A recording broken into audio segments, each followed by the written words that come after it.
There were some things on television. There was like the Jackanory.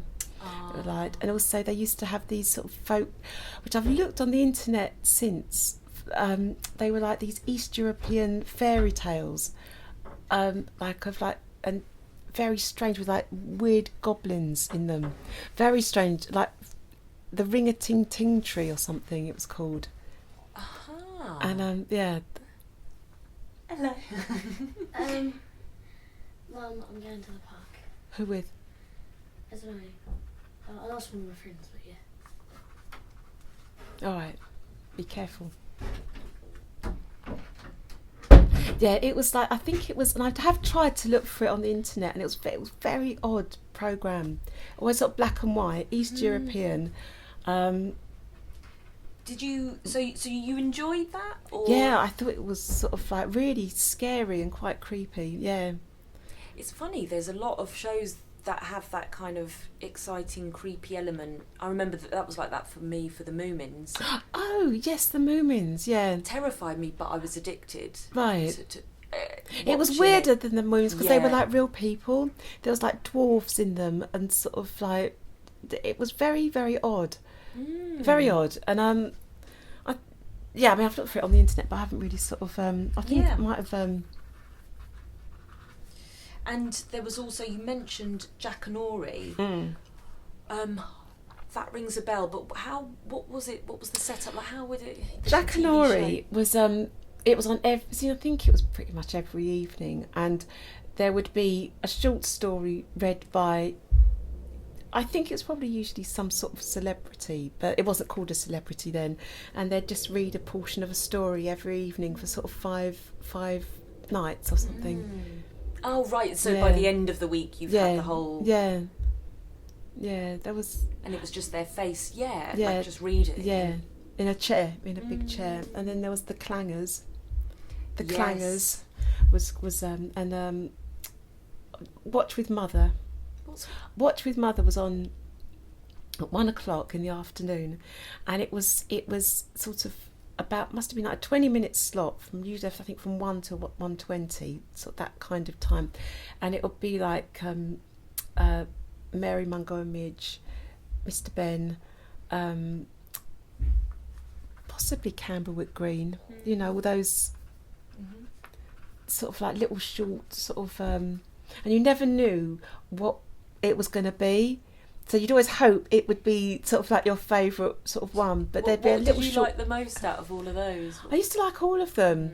And then there was of course the Magic Roundabout was always on just before the news, about sort of like just 4:45. Just dilute the news. Yeah, just before the news the Magic Roundabout was on. So this is basically, I mean this is kind of late 60s, early 70s. Yeah, late 60s. Yeah. So that was on what was on the television. A lot of Black Beauty. Were you watching that? Yeah, I watched that. Yeah. And that was dubbed. I think that was dubbed. That came. I don't think that wasn't English. You know, it came from. So it was like Belle and Sebastian with a sort of things like On White Horses. Now, White Horses was another one, a TV program called White Horses, and that was certainly dubbed. I don't know what country it came so from. So White Horses was another horse thing. Yeah, another horse thing. I've not heard of that. Yeah, and it was quite exotic. I mean, it wasn't exotic, but it was very different.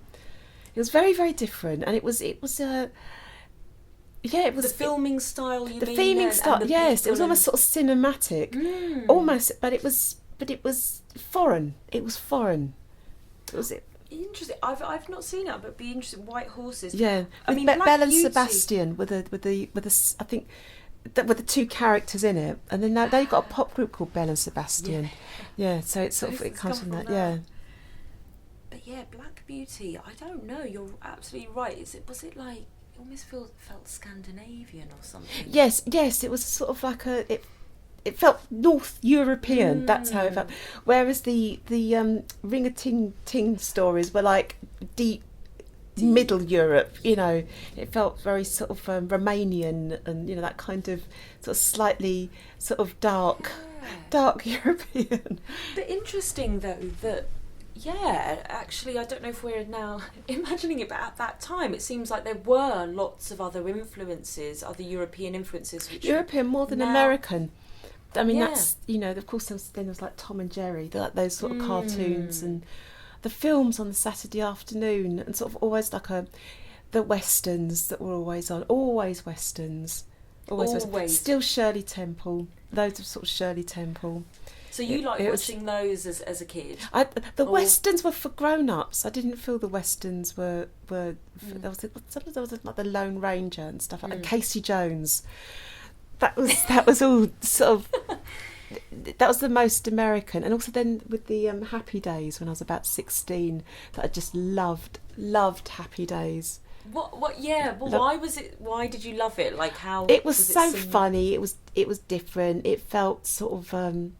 It was funny. I think it was funny. I think it was more than the era. I think it was entertaining, and it was funny in that setup of the dad and the mum and the kids.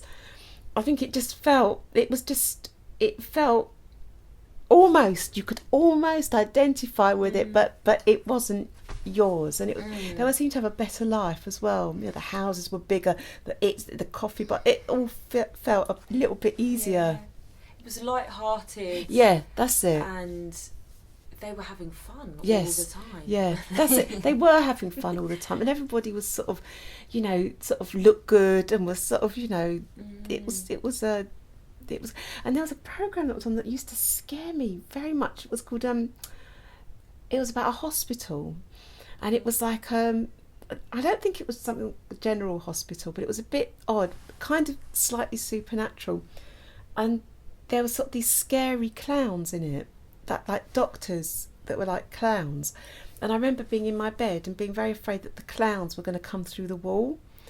But it was like really, it was odd, and that was a early evening programme. And do you think it was a British one? Yeah, I think that was British. Yeah. And Doctor Who, where everybody hid behind the sofa. It wasn't a cliche. It was, you know, it was absolutely terrifying. There was something so bizarre in that black and white clanking set that just, and the Daleks were the most terrible things you could ever imagine. That you literally, I don't know, maybe everybody's furniture was such set out that you could get behind the sofa, but you just had to go, you know, it was just